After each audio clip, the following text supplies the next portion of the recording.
और रातों रात पूरे देश में इंदिरा गांधी ने इमरजेंसी लागू कर दी।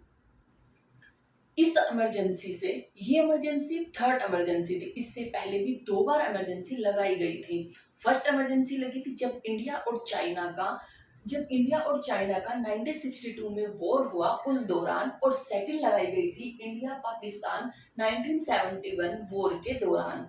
इसके बाद क्या हुआ, जब हमारा इंडिया और पाकिस्तान के बीच वॉर हुआ तो इससे पूरा देश घायल हो चुका था।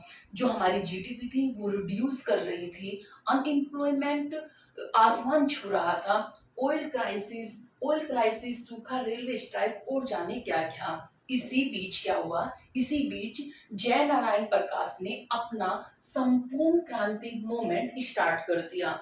इससे क्या हुआ, इससे इंदिरा गांधी घबरा गई, और जब हर सभी चीजों को अपने हाथों से जाता देख इंदिरा गांधी ने क्या किया, इमरजेंसी को लागू कर दिया।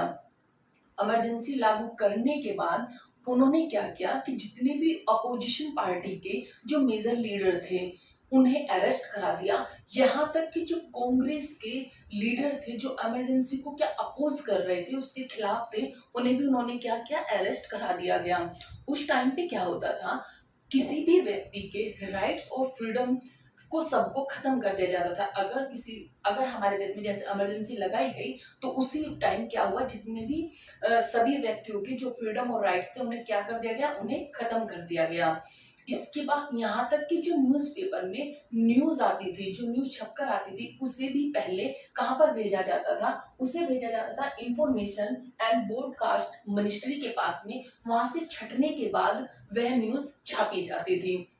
इसी बीच कांग्रेस सत्ता वाली पार्टी ने भी इस पावर का भरपूर मेजर क्या किया, यूज किया, और बहुत सारे हमारे कॉन्स्टिट्यूशन में मेजर चेंजेस किए। ये हमारी जो इमरजेंसी है ये चली 25 जून 1975 से लेकर 21 मार्च 1977 तक। इस टाइम को इंडिया की फ्रीडम और डेमोक्रेसी का डार्केस्ट पीरियड कहा जाता है, सबसे डार्केस्ट पीरियड कहा जाता है। क्योंकि क्या हुआ था, उसी टाइम पे जितनी भी अपोजिशन पार्टी थे उन सबके लीडरों को अरेस्ट करा दिया गया। जो कांग्रेस के लीडर थे और जो अपोज कर रहे थे उन्हें भी अरेस्ट करा दिया गया। यहाँ तक कि न्यूज अगर छपती थी वो भी पहले छट के जाती थी, इसके बाद न्यूज छपती थी। और जो हमारा कॉन्स्टिट्यूशन है उसमें भी मेजर चेंजेस किए गए, क्योंकि सत्ता में जो पार्टी थी उसने अपनी पावर का क्या किया, भरपूर यूज किया। इसी मेजर चेंजेस में हम आज देखेंगे कि हमारे फंडामेंटल ड्यूटीज को जो सबसे बड़ा चेंजेस था, क्या होता है, हमारे जितने भी राइट्स होते हैं उसके भी को रिलेटिव राइट्स होते हैं। जैसे